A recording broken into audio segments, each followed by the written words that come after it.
You're listening to Cottontail's podcast, part of the Silicon Valley Black Project, which produced the documentary film A Place at the Table about the Black pioneers of Silicon Valley.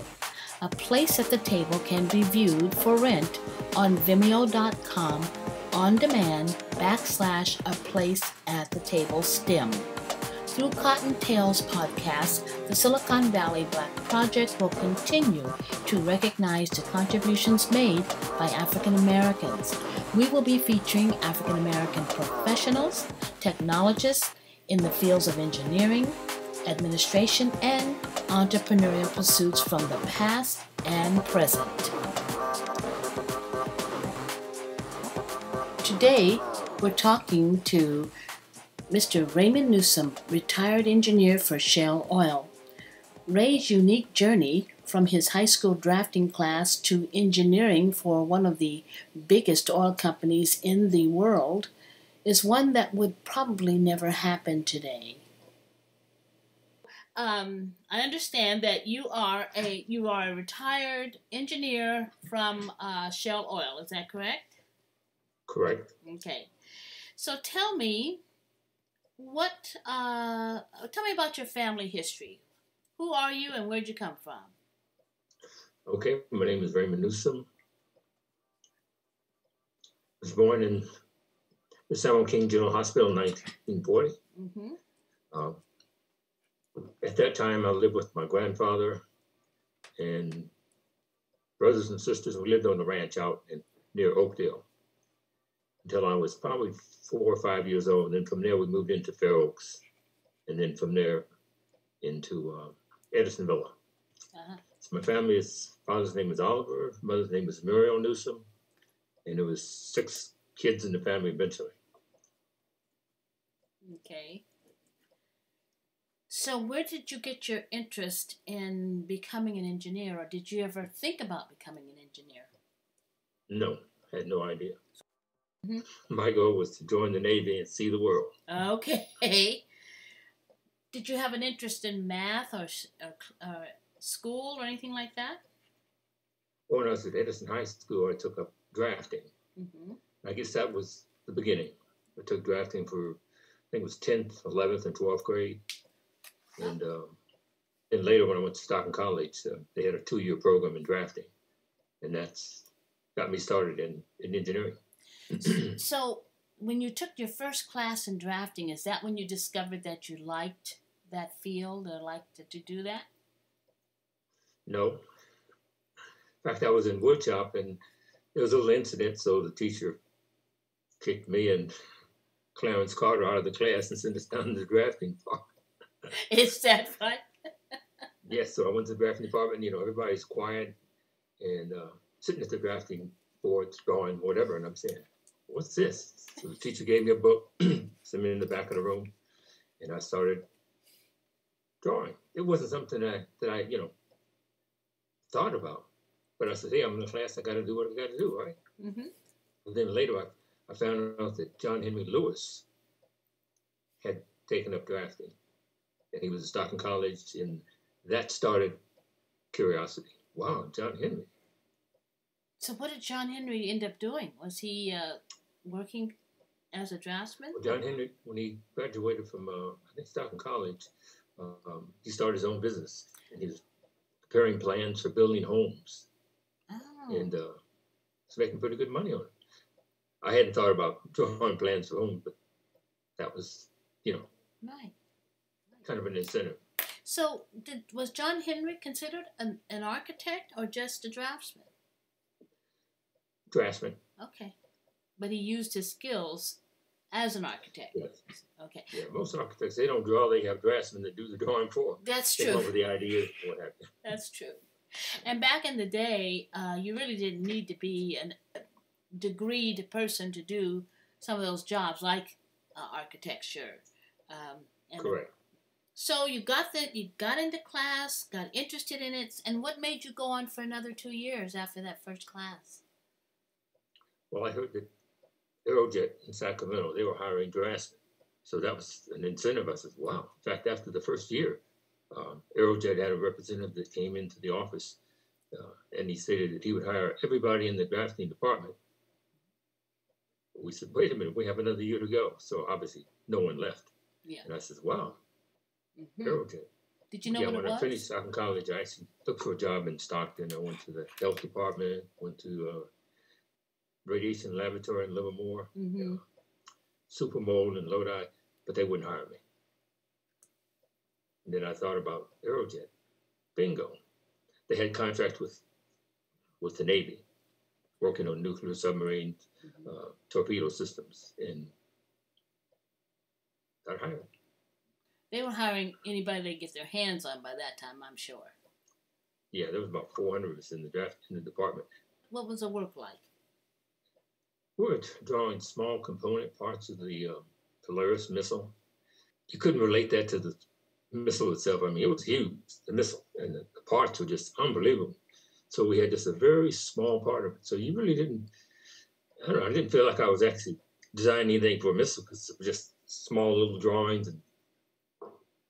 But you put them all together and you had a missile. When did you leave Aerojet? How did you leave Aerojet? Well, in Aerojet, I think it was 1963, on November 22nd, which is my birthday. They announced over the PA system that John F. Kennedy was assassinated. We said, oh, whoa, is that a joke? Yeah. In December of that year, Aerojet had completed the contract with the Navy and laid all of us off. So 400 of us had no jobs. So that put us in an awkward position, unemployment. But at the time, I was still working at Safeway in Stockton, so I had a part-time job. And then that's later when Al and I decided to go to the Bay Area and start looking for jobs. And that was the beginning. Okay. All right. So when you got to the Bay Area, you were looking for a job as a draftsman? Or Yes. Okay. All right. And you finally found a job. Where did you go to work? Well, it was Shell, but before that, we went to, golly, can't even count how many companies we went to, Kathy, trying to find a job. And so I went to an employment agency, and they had contacts. And that's how they found Shell. And apparently Shell had one opening because the draftsman was homesick. He was from England. And he went home, and there was an opening. If I had known that I was going to be the first African-American at Shell, I probably said, hey, why waste your time? They've never had an African-American, so why even attempt to go for the interview? But as you know, that's not what happened. Right. But you were the first. Yes, in the drafting department. In the drafting, okay. Yeah. They had a few blacks working in the building. In fact, it was Bobby Bond's brother. He worked in the mailroom, and then they had a few blacks that worked in the accounting area. They were all on the 9th floor. We were on like the 20th floor. Above the 9th floor, they'd say, wait a minute, hold up. The mailroom's on the 9th floor. Did that actually happen to you, that someone thought you had gone to the wrong floor? Oh, yes, several times. Okay. But they got used to it. Hey, once, So that was funny. Once they figured out that you weren't the janitor, or you weren't the mail boy. Didn't work in the mailroom, yeah. So, yeah. Hey, worked on the 20th floor. So when you got up there on the 20th floor, what did you know? How did you fare the first year or so up on the 20th floor? Well, when I went in the drafting department, there was about 7 draftsmen. Most of them were white. We had an American Indian and one Hispanic. And I didn't have a problem with working with any of the guys in there, but there was one guy by the name of John Williams. In fact, he was on vacation when they hired me. And when he came off vacation, I was told by one of the Hispanic kids that he was upset when he saw me in the drafting department. After working in the drafting department with John, and he saw that whatever image he had of a black person changed. And in fact, we got along very well. In fact, one weekend he invited Lois and I over to his house for like a picnic, hamburgers and what have you. I mean, that was shocking. And from then on, I mean, no problem at all, Kathy. Is that right? He became your good friend then? Yes. Wow. Well, I guess it was just exposure. He just hadn't had exposure. That's it. Yes. In fact, he was from Oklahoma. So, he had his ideas of black people. Yeah, I'm sure he did. That's... They have all this good home training and no experience. Yes. Yeah. Were you taking classes all along there at Shell, or what were some of the career progressions? How did you get through Shell? Okay, in the drafting department, I started as a draftsman. Mm-hmm. After 2 years, I was promoted to assistant drafting supervisor. Mm-hmm. And I was looking at the other draftsmen's plans. The way it operated, Kathy, is the districts in California would send drawings into San Francisco. We'd take those drawings and prepare what we call construction packages that we'd send out to get prices to build service stations. So I was checking those to see that all the plans were complete. Mm-hmm. I did that for about 2.5 years. And after that, they transferred me over into the purchasing department for 1 year.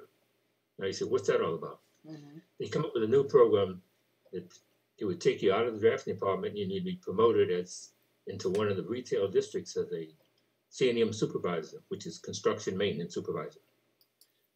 But what I didn't know at the time is that there were 24 districts in California, which meant 24 district managers. Oh. At the time, there was no district manager that would accept a black engineer. So they sent me over to the purchasing department for one year. I didn't know why, but that was a good experience. Understanding how you buy equipment, how they ship it. I mean, it was a great job. Yeah. Then after those, I think it was 9 months, I was there, and I was called up to the district manager's office. Well, actually, the retail and engineering manager. And he says, we're transferring you to Oakland. I says, Oakland? Now, Oakland was, district manager was an old, kind of a cranky white guy. Mm-hmm. But apparently his engineer was Indonesian. And apparently he talked to his engineer and says, hey, do you have a problem with an African American? And George said, no. So anyway, I got transferred from San Francisco to Oakland.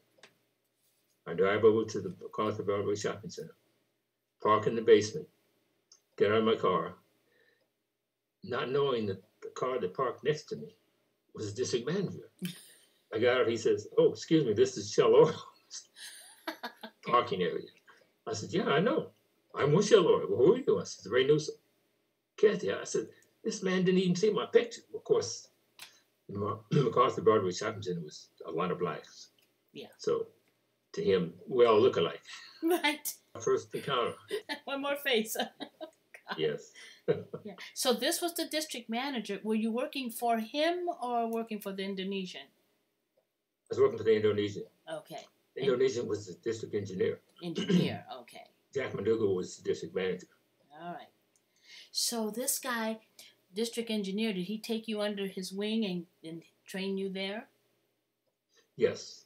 George, fantastic. In fact, he was married to a Dutch woman from Holland. I mean, he showed me the ropes. So it was George, I, and one other engineer. God, I can't think of his name at the time. So it was 3 of us in the district office. Okay. And probably 2 years after that, he got transferred to San Jose. And then the district moved out to San Ramon. And I still had the title of C&M supervisor. And then from there, we went to Concord. I mean, we moved 3 or 4 times. Mm-hmm. But eventually, I was promoted to district engineer. Okay. So how long did that progression take? How many years? Probably 7 or 8 years. Okay. It's kind of the equivalent of getting your first 4-year degree and then working on a master's. I guess you can say that. And, in terms of the educational value, it kind of is equal to the time spent. If you couldn't have learned any of that in college. You would have learned the mechanics of engineering, but what you wouldn't have learned is how a company is run, how engineering fits into a division, that kind of. So your education in one way was much more valuable than someone who was sitting in a college classroom. Yes, in fact, when I was in the drafting department, they would send engineers into the drafting department for 2 weeks, and we'd show them how the plans are put together. They knew nothing about Shell. When you drive by a service station, all you see is pumps and cars and people. You know nothing about the building of that service station. Before they built that service station, it was just a flat piece of ground, nothing.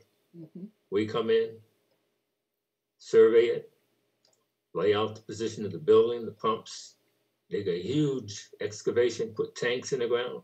You got to fill them with water. It's a job. Yes. Yes.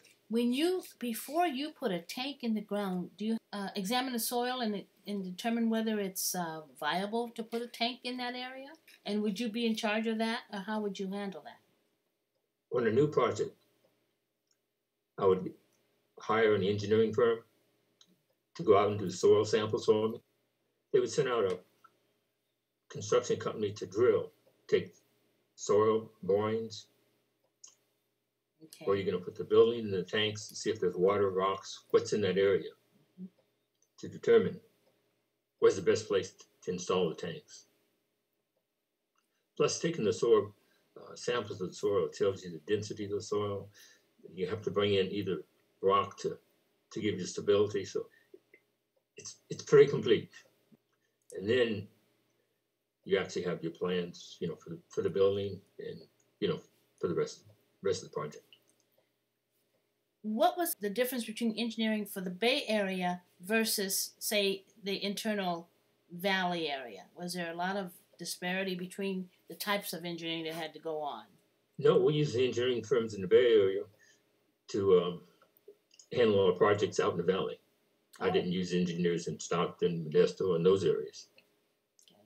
I use engineering firms that I worked with in the Bay Area, Concord, San Rafael. So what kind of engineering did they do? Were they considered only working for oil companies or gas companies? Did they do other things as well? They did other things, yes. Right. Did you ever get involved in those things? No. Okay. Did it ever interest you to get involved in it? So we were just a small part of their business.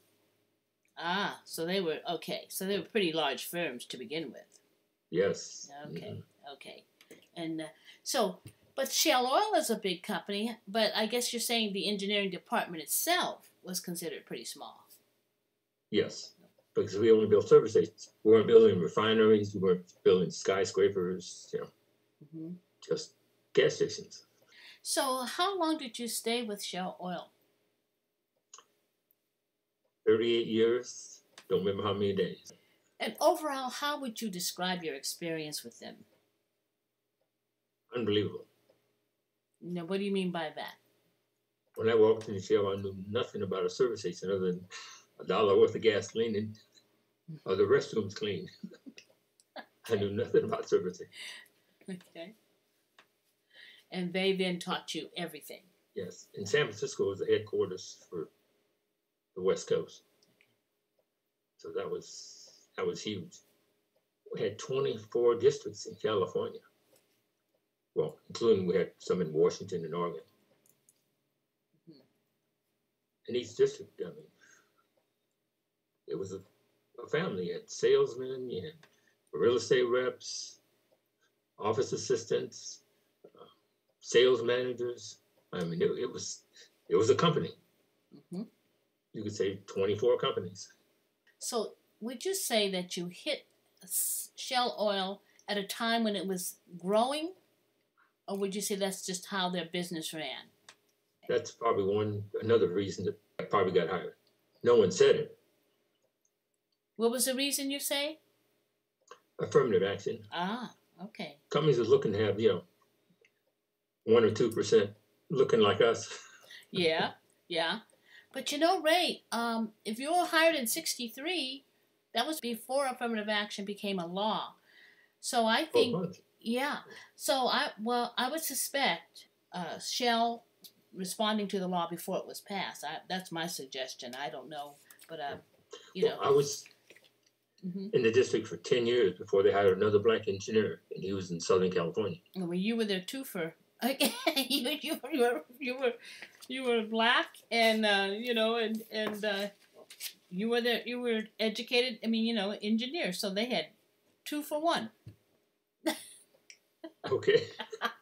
But in the entire United States, they only had 4 black engineers. In shale oil?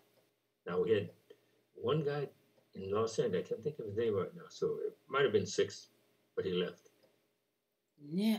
So when you guys filed the suit, it was just 4 of you that filed a suit against Shell Oil then? No. Oh, 10. 10. Well, still, that's not a whole lot considering how many people they... And only one showed up. Who was that, you? No, excuse me. No. At the press conference, only 2 of us showed up. Oh, my goodness. Who was that? You and who else? A guy out of New York, he flew out. Goodness. I was going to go there by myself. Would you have done it alone? And, would you do it alone? yes. Yeah. Yeah. Mm-hmm. Mm-hmm. Now, I would say, did these other engineers, were they college educated, or did they come through the ranks like you did? Okay, the engineer from New York, yes, he went through college. Okay. He and I were the only engineers in this. The rest of them were sales representatives. Oh. 2 black females and 3 HR reps, whatever. But when it came down to the press conference, they all disappeared. Nobody showed up. Yeah, it's one thing to say it, it's another thing to see it, huh? Hey, that was on a Monday. I walked in the office on Tuesday, and the junior engineer in the office walked in and showed me the Contra Costa Times. Yeah. With my picture on the page, business page. I was like, whoops. So, how did you feel? Shocked. Yeah, yeah. So, how did it go at the office after that? Did it change the environment for you? Yes, in a way. I'm sitting in the office, and secretary came and says, obviously, she heard about it. She says, "Yeah, this is the man who wants to see you." Okay. I said, "Okay." I got up, walked down the hall. Tom O'Brien went in off and sat down. He says, "You're under tremendous pressure, and I understand what you're trying to do. But I'm not your problem." In so many words. Okay. And he was fine, salesman, everybody. Nobody attacked me, Kathy. All right. Until we went to one meeting. We're sitting around in a circle. And this young white kid, he was an engineer, training. And this commander asked, "Anybody have any questions?" Everybody's quiet. And he says, "I do." What's the question? He said, "I don't feel comfortable around Ray Newsome to file a suit against my company." But I'd open the door because that started the conversation. Oh, yeah. Before I could say anything, who was it? A black salesman. And told the white guy, "Hey, this is not just your company. It's Ray's company too." Hello. And then I told the young rep, I said, "Hey, this is bigger than you, me, and anybody in this room." Shut him down? Yep. Good. He didn't say anything after that. Because Ernest said, "Has Ray ever done anything to you?" What could he say? Nothing. Nothing, yeah. Right. And he's trying to take a stand because he thinks, well, that was a play to keep you in your place. Yeah. Wherever he thought your place should be. Yeah. Now, that was Tuesday. Wednesday, we had a district meeting in the golf club. He said, and somebody said, "Are you going?" I said, "Of course." Not that I play golf, you know. Yeah. For the luncheon. I walk in this room, Kathy, and it's hello. Salesmen, dealers, everybody. I went over to, I don't know what table I went to and sat down with guys and started talking, whatever. That was it. And then at the end of that meeting, I'm walking out of the clubhouse, and a real estate representative, about 6'6", walked over me and put his arm around my shoulder, and he says, "Who talked you into this, Ray?" I said, "Well, I was born into it." Okay. Into that conversation. Isn't that funny how they would think because I guess in their mind, they had been so good to you, how could you possibly turn on them? But it never occurred to them what they had done for others who didn't look like you. What did they say about that? Nothing. Nothing. No. Because you can't convince me that every engineer they hired was stellar or had a degree. They came in just like you came in as a draftsman and built a career. And you're right. I found, in Southern California, I met a lot of guys, white guys that didn't have a degree, that were engineers. I said, oh, okay. In fact, my experience was if you went to a tech school, you could be called an engineer. You didn't have to have a 4-year degree to be an engineer back in the 60s and 50s. You know, if you had a good technical skill, they'd call you the engineer. It meant you'd gone to a trade school or you'd learned a skill, basically. So when the suit went on, I'm sure that wasn't the most important thing that happened at Shell for you. By that time, though, you're pretty close to retirement, right? Yeah, that suit was in 94. Oh, okay. I retired in 2002. Okay. Oh. That suit went on for 3 years. So it went on for 3 years. You had no problem? I mean, I had no problem with anybody giving me, Yeah. Questioning what you... They didn't question the suit anymore. Okay. I'm sure the district manager talked to the other sales rep and said, hey, don't create an issue. When Shell decided to settle, I was really upset because I wanted him to go to court. Put some of the boys on the stand. But obviously, they're smarter than that. Oh, yeah. They're not... No, they couldn't tell the house secrets now. Yeah, and it wasn't about me, Kathy. Yeah. I was concerned with the young salesmen that were not being promoted, and these white guys coming through a year and a half and they get promoted. Yeah. And the blacks just sitting here waiting for what? Mm-hmm. Well, you know what that was? That was kind of window dressing, and also they met their quota, so they had no intention of promotion. There was no succession plan. It was just to fill those numbers so that when they made those reports to the government at the end of the year, they looked okay on paper. Yeah. Yeah, because all those historical black colleges had engineering departments, so obviously they were graduating Indian engineers. And the questions, where were they going? Yeah. Who was hiring them? Well, I can tell you that the space program certainly hired a lot, and the companies that were like Hewlett-Packard and Fairchild, Lockheed, they were hiring them by the dozens. But you know who else? General Motors and Ford hired a lot of African-American engineers. So, that last 6 years at Shell, how would you say that went? Other than the suit, in terms of your career, how'd that go? It went smooth. I mean, I was at the top of my grade. So I couldn't go any higher other than to agree to go to Houston, Texas to become a staff engineer. I would fly around the country to different districts, helping out engineers or overseeing them. That was not my cup of tea. You didn't go ask me anyway. You didn't go to Texas, no. Huh? No. In fact, I've got an article here of the lawsuit, and the statement said that I complained that I wasn't promoted to a staff engineer to Houston, Texas. I wasn't interested in going to Houston, Texas. I was satisfied in East Bay District. And what about Houston, Texas that turned you off? Insects, heat, terrible weather. Would have meetings, would fly back to Houston once or twice a year, stay a week. In fact, they took us to Texas A&M for a whole week in an engineering class. That's one thing good about Shell. I mean, they had workshops that they'd send you to, Kathy, at least three or four of them a year, teaching you. Almost like going to university. Yeah, it is. I mean, the first one we had in Houston flew in and rented a car and drove, I don't know, 40 miles out to this golf course where we were staying. We were getting ready to check in, and somebody hollered and said, "You can't go in there." And I'm telling them, "What do you mean I can't go in there?" All the groundskeepers were black in Texas.